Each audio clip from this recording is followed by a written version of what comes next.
Laksamana, gema jiwa seorang tukang. Amaran tidak disahkan. Sebuah kapal perang asing sedang mendekati kapal pemerintah dengan kelajuan tinggi. Sistem pemintas gagal bertindak balas.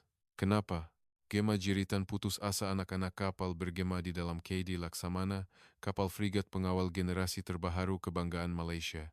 Satu mimpi ngeri, berupa kegagalan sistem total telah melumpuhkan kapal yang sepatutnya menjadi benteng pertahanan terhebat negara. Perisai pertahanan yang dianggap kebal tiba-tiba senyap, seolah-olah terputus segala talian hayatnya. Adakah ini sekadar kemalangan, atau serangan siber canggih oleh musuh yang tidak kelihatan? Di tengah-tengah krisis genting ini, bunyi penggera bergema tanpa henti. Pada saat itulah, seorang kapten wanita membuat satu keputusan luar biasa yang tidak masuk akal, yang membuatkan semua orang terkejut. Detik-detik tegang yang akan menguji kehebatan teknologi Malaysia kini bermula. Kisah ini bermula di tengah-tengah upacara tinjauan armada antarabangsa yang gilang gemilang di Selat Melaka, di saat ketegangan antarabangsa semakin memuncak. Kapal-kapal perang tercanggih dari pelbagai negara berkumpul, seolah-olah bersaing untuk mempamerkan kekuatan masing-masing. Di antara semuanya, yang paling menarik perhatian ialah kapal pembinasa terbaru milik China, CNS Hailiu Naga Laut. Dibina dengan mempertaruhkan maruah negara, kapal gergasi dengan panjang 180 meter dan sesaran melebihi 12.000 tan ini dilengkapi dengan teknologi terkini, menjadi simbol perluasan kuasa ketenteraan China yang pesat. Kaptennya ialah Laksamana Muda Chang Lin, 42 tahun. Dia dikenali sebagai seorang elit yang sangat cemerlang dalam tentara laut Cina, dan cita-cita serta keazamannya untuk maju diakui oleh semua. Lulusan terbaik dari Akademi Tentara Laut Alist, dia dinaikkan pangkat ke Laksamana Muda pada usia 30-an, menjadikannya seorang tokoh yang diperhatikan di dalam dan luar negara sebagai masa depan tentara laut Cina. Di sebuah majelis resepsi, sambil dikelilingi oleh atas tentara dari pelbagai negara, dia berkata dengan riak wajah penuh keyakinan, "Kapal kami, Hailiu, tidak akan dapat ditandingi oleh mana-mana negara lain dalam semua aspek. Dengan sistem tempur bersepadu radar kuantum terkininya dan kuasa tembakan yang dahsyat, kapal pengawal Malaysia tidak lagi setanding dengan kami. Teknologi mereka terperangkap 20 tahun di belakang. Mereka kekurangan budget dan sumber manusia, dan tidak akan mungkin dapat mengejar kami lagi." Kata-kata itu sampai dengan jelas ke telinga Atase Pertahanan Malaysia, Kapten Aisyah binti Rahim.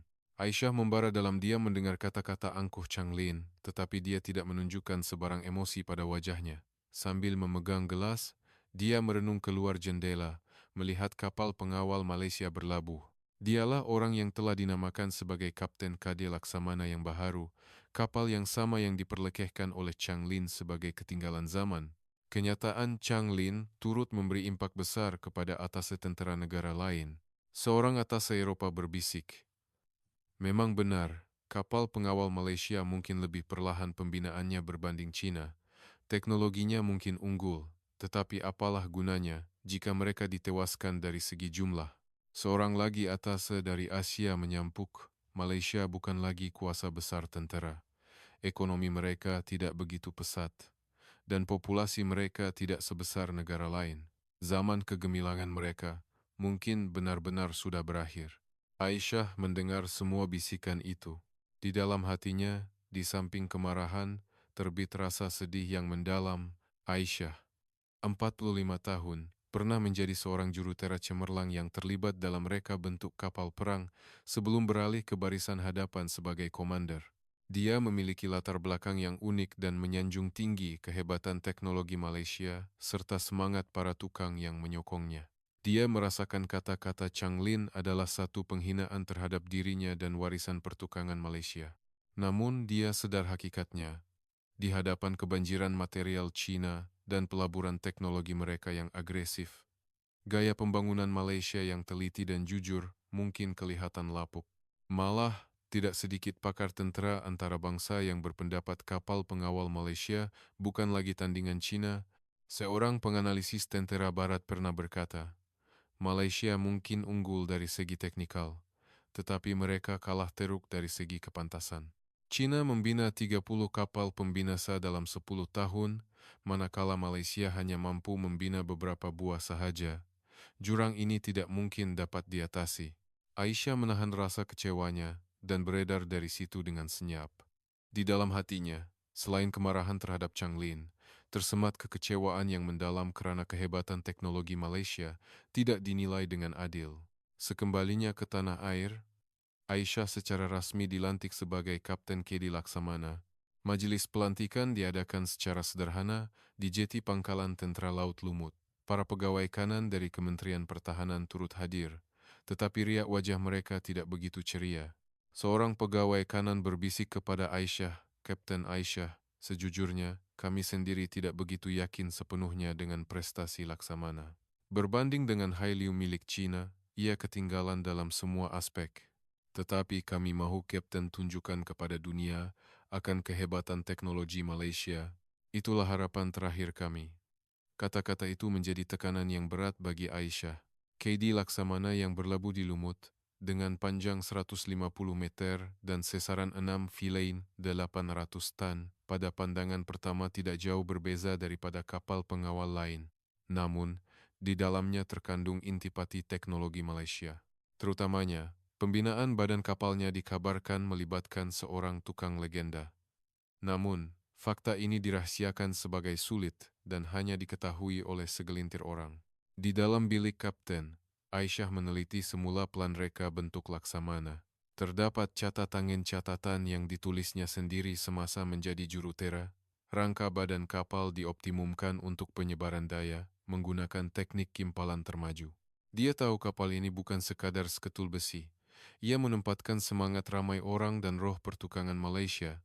Dia berikrar pada dirinya untuk membuktikan kehebatan sebenar Laksamana kepada dunia. Peluang itu tiba lebih cepat daripada yang dijangkakan. Beberapa minggu kemudian, eksersis laut bersama Amerika Syarikat diumumkan dan China telah memutuskan untuk menghantar Hailiu sebagai pemerhati.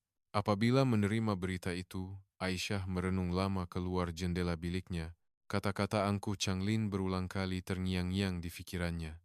Teknologi mereka terperangkap 20 tahun di belakang.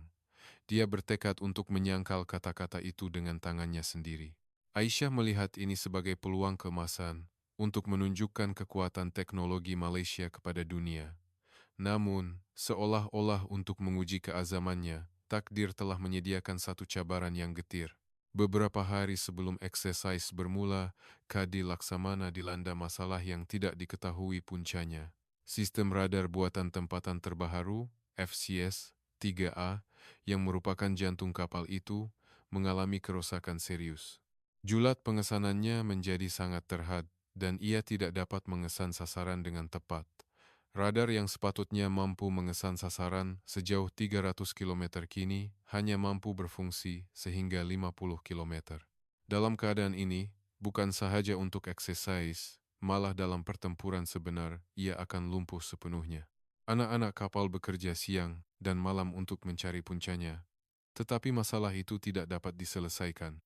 Memulakan semula sistem, memasang semula perisian, memeriksa perkakasan, segala cara telah dicoba. Tetapi tiada apa yang berubah. Eksersis semakin hampir. Jika begini, mereka tidak akan dapat menyertainya. Jika itu berlaku, keyakinan terhadap teknologi Malaysia akan musnah sama sekali. Aisyah dilanda kebimbangan dan putus asa. Di dalam pusat informasi tempur, CIC yang tegang, Letnan Hanif, pegawai radar muda, melaporkan dengan wajah pucat, "Kapten, tidak berhasil. Walaupun sistem dimulakan semula, simptomnya tidak berubah. Jurutera dari syarikat pengeluar sudah dipanggil, tetapi mereka juga buntu." Mendengar itu, Aisyah mengetap bibir. Para jurutera pengeluar telah bekerja tanpa henti selama 3 hari, tetapi tidak menemui apa-apa. Sistem itu kelihatan berfungsi dengan sempurna, namun hasilnya jelas tidak normal. Ketika Aisyah hampir berputus asa, wajah seseorang tiba-tiba muncul di fikirannya.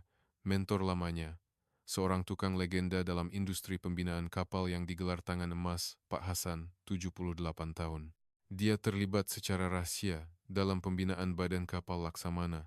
Semasa menjadi jurutera, Aisyah telah dididik oleh Pak Hasan tentang falsafah pertukangan. Dari bilik kapten, Aisyah membuat panggilan ke Kementerian Pertahanan. "Saya perlu berjumpa dengan Pak Hasan." Mohon sediakan helikopter. Permintaan itu luar biasa, tetapi melihatkan kesungguhan di wajah Aisyah. Pegawai atasan segera meluluskannya. Pak Hasan kini telah bersara dan mengusahakan sebuah bengkel kecil di Kuala Terengganu.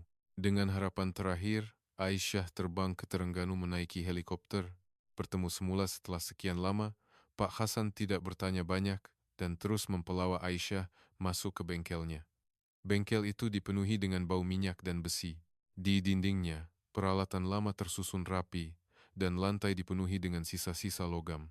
Aisyah dengan cemas menjelaskan masalah radar. Pak Hasan, FCS 3A tidak berfungsi dengan baik. Sistemnya sempurna, tetapi julat pengesanannya sangat terhad. Pihak pengeluar pun tidak tahu puncanya. Kami sudah tiada masa. Namun Pak Hasan hanya diam sambil mengendalikan mesin larik, membentuk sekeping komponen. Ketika Aisyah hampir meninggikan suara karena cemas, Pak Hasan perlahan-lahan mengangkat mukanya dan berkata, "Aisyah, kamu tidak mendengar suara mesin itu." Kata-kata itu mengejutkan Aisyah. Pak Hasan menghentikan mesin lariknya dan mengambil komponen yang baru dibentuknya. Ia adalah sebatang silinder logam kecil berdiameter hanya 3 mm. Sambil menunjukkannya kepada Aisyah, Pak Hasan menyambung, "Mesin ini jujur. Jika ada bahagian yang sakit, ia pasti akan menjerit. Kamu semua tidak coba mendengar suaranya, hanya mengikut manual. Sebab itulah kamu tidak dengar apa-apa. Masalah radar itu pun pasti begitu. Bukan masalah sistem. Puncanya pasti lebih mendalam. Kapal itu sedang coba memberitahu kamu sesuatu. Dengarlah suaranya." Kata-kata Pak Hasan itu umpama teka-teki zen, tetapi ia menusuk jauh ke dalam hati Aisyah. Dia sadar bahwa dia terlalu bergantung pada teknologi digital terkini dan telah melupakan asas pertukangan. Pak Hasan meletakkan kepingan logam kecil yang dibuatnya ke dalam tapak tangan Aisyah. "Ini sebagai azimat. Jika kamu benar-benar coba mendengar suara mesin, pasti akan ada jalan." Semasa aku mengimpal badan kapal Laksamana, kapal itu bercakap denganku. "Lebih lembut, lebih teliti," katanya. "Kamu juga, dengarlah suara kapal itu." Aisyah menggenggam erat kepingan logam itu dan menunduk hormat. Kembali ke Lumut, Aisyah mengumpulkan anak-anak kapalnya dan menyampaikan kata-kata Pak Hasan, "Kita akan mendengar suara mesin. Tajamkan semua deria kita. Jangan terlepas pandang sebarang perubahan halus yang dikeluarkan oleh FCS 3A, bukan pada sistem. Tetapi dengarlah pada kapal itu sendiri." Anak-anak kapal pada mulanya keliru, tetapi mereka dapat merasakan sesuatu dari kesungguhan Aisyah. Dari situ, perjuangan mereka bermula. Mereka tidak lagi hanya menatap sistem radar, tetapi meletakkan stetoskop di setiap pelosok badan kapal, memeriksa getaran, dan memasang telinga untuk mendengar bunyi-bunyi aneh. Letnan Hanif berulang kali berjalan di sekitar antena radar, menajamkan pendengarannya. Anak-anak kapal yang lain meletakkan tangan mereka di pelbagai bahagian kapal, coba merasakan getaran. Dan pada malam hari ketiga, Letnan Hanif akhirnya mengesan bunyi berfrekuensi tinggi yang sangat halus dari pangkal antena radar. Ia adalah bunyi yang sangat perlahan, seperti desingan. Dia segera melaporkannya kepada Aisyah. Aisyah memeriksa lokasi itu bersama Hanif. Puncanya bukan pada sistem, tetapi pada herotan sekecil beberapa milimeter pada rangka kapal. Herotan itu menyebabkan getaran halus pada antena radar, yang menjejaskan prestasinya dengan teruk. Herotan itu mempunyai ketebalan yang sama dengan kepingan logam yang diberikan oleh Pak Hasan. Aisyah dan anak-anak kapalnya bersorak gembira. Mereka akhirnya telah mendengar suara mesin itu. Semuanya berlaku 12 jam sebelum exercise bermula. Dan tibalah hari penentuan. Kawasan exercise yang luas telah ditetapkan di Laut Cina Selatan. Kapal-kapal tercanggih dari Malaysia dan Amerika Syarikat bersedia untuk menunjukkan kehebatan mereka. Di anjungan kapal pembinasa Cina, Hailiu, yang turut serta sebagai pemerhati, Laksamana Muda Changlin memerhati dengan teropong, menanti permulaan exercise dengan riak wajah yang tenang. Pegawai bawahannya di sebelah cuba mengambil hatinya, Laksamana. Nampaknya kapal pengawal Malaysia memang sudah ketinggalan zaman. Saya dengar radar mereka rosak sebelum exercise. Laporan risikan mengatakan mereka berjaga sepanjang malam untuk membaikinya. Changlin tersenyum sinis. Itu sudah dijangka. Teknologi mereka bukan tandingan kita. Hari ini, ia akan terbukti dengan jelas. Seluruh dunia akan menyaksikan kemerosotan teknologi Malaysia. Tugasan terakhir exercise diumumkan untuk mengesan 5 sasaran halimunan. Stealth berprestasi tinggi yang diletakkan oleh kedua-dua negara di kawasan laut yang luas dan berjaya melancarkan serangan olok-olok dengan pantas dan tepat. Sasaran itu dibuat dengan teknologi halimunan terkini, mempunyai keratan rentas radar yang sangat kecil, dan amat sukar dikesan oleh radar konvensional. Mendengar penjelasan tugasan itu, Chang Lin yakin di dalam hatinya ini adalah cabaran yang sangat tidak memihak kepada Malaysia. Mengesan sasaran halimunan memerlukan kuasa output radar yang sangat tinggi, FCS. 3E, Malaysia jauh ketinggalan berbanding radar kuantum kita. Tambahan pula, mereka baru sahaja mengalami masalah. Pemenangnya sudah jelas, begitulah fikirnya. Giliran pertama ialah kapal pembinasa Aegis terbaru Tentera Laut AS, USS John Paul Jones. Dengan kuasanya yang hebat, ia mengesan dan melancarkan serangan olok-olok ke atas sasaran satu demi satu. Sasaran pertama ditemui dalam masa 5 menit. Sasaran kedua, ketiga, dan keempat juga diselesaikan dengan pantas. Dalam masa 30 menit, 4 sasaran telah diselesaikan dan suasana menjadi gamat. Namun, sasaran terakhir tidak dapat ditemui. Ia terletak di kawasan berbatu yang kompleks, di mana gelombang radar dipantulkan secara rawak, menyukarkan pengesanan. Kapal Aegis As berulang-alik di sekitar kawasan itu, tetapi gagal menemui sasaran sehingga had masa 1 jam tamat. Kapten kapal AS dengan kecewa mengakui, sasaran di kawasan berbatu itu sukar dikesan dengan teknologi kami. Seterusnya, Hailiu milik China mengambil bahagian sebagai demonstrasi. Chang Lin dengan penuh keyakinan mengaktifkan sistem radar kuantum terkininya. Biar aku tunjukkan teknologi negara kita. Radar kuantum boleh menelanjangkan sebarang sasaran halimunan. Dengan output kuasanya yang luar biasa, Hailiu mengesan sasaran satu demi satu. Sasaran pertama ditemui dalam 3 menit. Sasaran kedua, ketiga, dan keempat juga diselesaikan dengan pantas. Dan sasaran di kawasan berbatu yang gagal ditemui oleh AS juga ditemui dengan mudah, dan serangan olok-olok berjaya dilancarkan. Chang Lin menjeling ke arah anjungan KD Laksamana, tempat Aisyah berada, dengan pandangan kemenangan. Matanya seolah-olah berkata, "Bolehkah kamu melakukan ini?"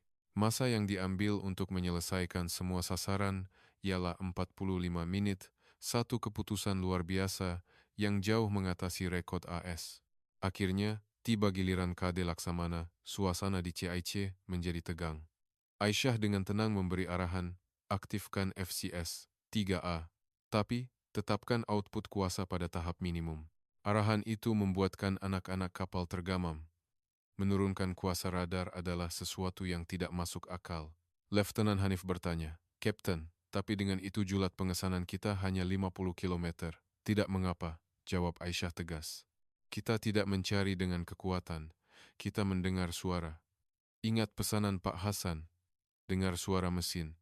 Kata-kata Pak Hasan terngiang-ngiang di fikirannya. Pada monitor FCS, 3A yang ditetapkan pada output minimum, hampir tiada apa yang kelihatan. Chang Lin yang melihatnya melalui monitornya ketawa kecil. Apa yang difikirkan oleh perempuan itu? Menurunkan kuasa radar adalah tindakan membunuh diri. Adakah dia sudah gila? Namun, Aisyah menatap tajam pada satu titik di monitor. Di situ, di tengah-tengah hingar, terdapat satu tindak balas yang sangat lemah, hampir tidak kelihatan. Iya, seumpama tangisan bayi yang sayup-sayup kedengaran di tengah lautan bergelora. "Jumpa," bisik Aisyah. Dia yakin, inilah suara sebenar yang dikeluarkan oleh sasaran itu. Daripada meningkatkan kuasa, dia sebaliknya mengarahkan penapis diselaraskan untuk menguatkan isyarat lemah itu sahaja. Serta-merta, hingar itu hilang, dan satu titik cahaya yang jelas muncul di monitor. Sasaran dikunci. Jeritan gembira Letnan Hanif bergema di CIC. Masa yang diambil untuk sasaran pertama hanya 2 menit. KD Laksamana terus mengesan sasaran seterusnya dengan kaedah yang sama. Ia bukan seperti menebar jala secara membabi buta, tetapi seperti memancing seekor ikan dengan membaca pergerakannya, satu kemahiran yang luar biasa. Sasaran kedua, 1 menit 30 saat. Sasaran ketiga, 1 menit. Sasaran keempat, 45 saat. Dan akhirnya, sasaran terakhir, sasaran di kawasan berbatu yang radar kuantum Changlin yang dibanggakannya pun mengambil masa untuk menemuinya. Kadi Laksamana menemui sasaran itu dalam masa beberapa menit sahaja dan berjaya melancarkan serangan olok-olok. Masa keseluruhan yang diambil untuk menyelesaikan semua sasaran, hanya 10 menit. Satu keputusan luar biasa yang bukan sahaja mengatasi tentara laut AS, tetapi juga rekod Hailiu milik Cina. Keheningan melanda kawasan laut itu. Di anjungan Hailiu, Changlin merenung keputusan yang tertera di monitor dengan riak wajah tidak percaya. Mustahil. Tidak mungkin. Bagaimana mereka boleh melakukannya? Sasaran yang radar kuantum kita pun sukar kesan. Dan mereka melakukannya dengan menurunkan kuasa radar. Maruahnya hancur berkecai.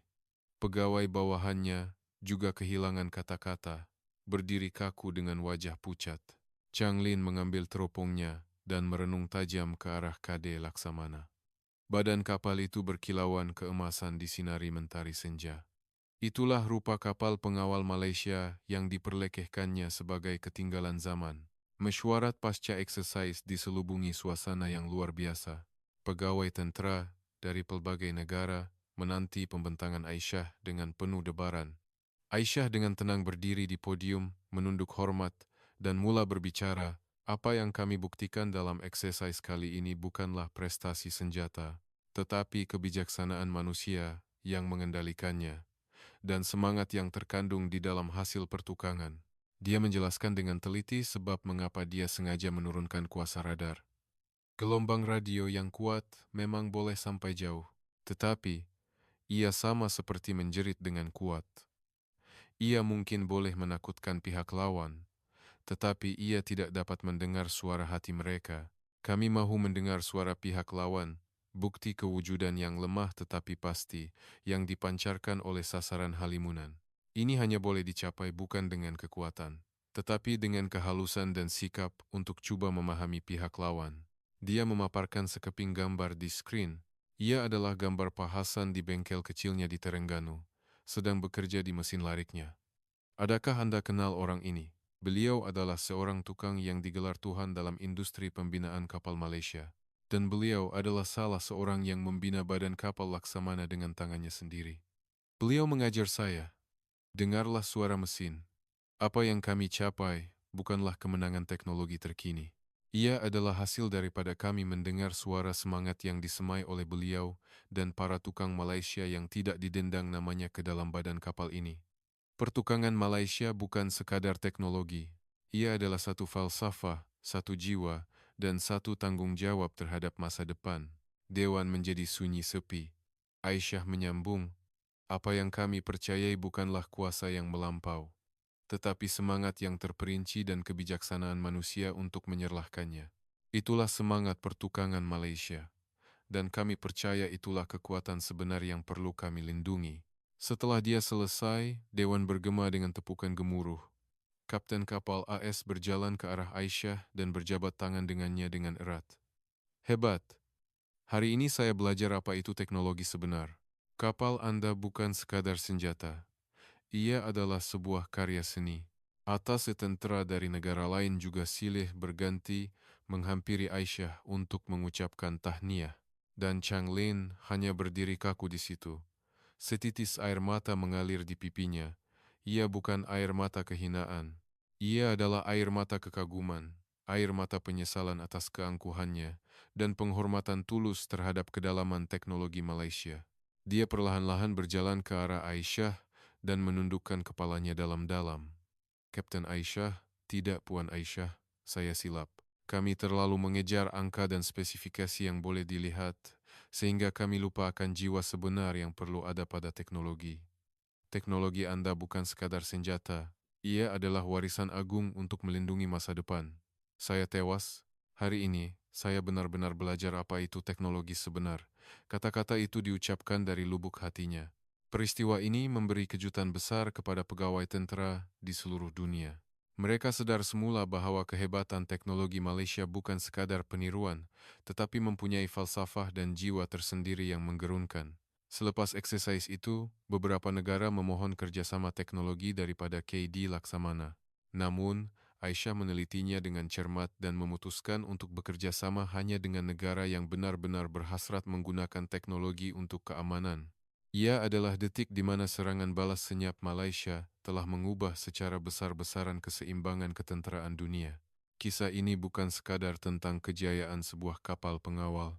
Ia adalah catatan yang menyentuh perasaan tentang bagaimana jiwa dan kebijaksanaan yang tersemat dalam pertukangan Malaysia secara senyap tetapi pasti telah mengalahkan nilai yang hanya mempercayai kekuatan besar dan perkara yang boleh dilihat. Teknologi Malaysia sama sekali tidak ketinggalan zaman. Ia adalah kekuatan sebenar yang membuka jalan ke masa depan.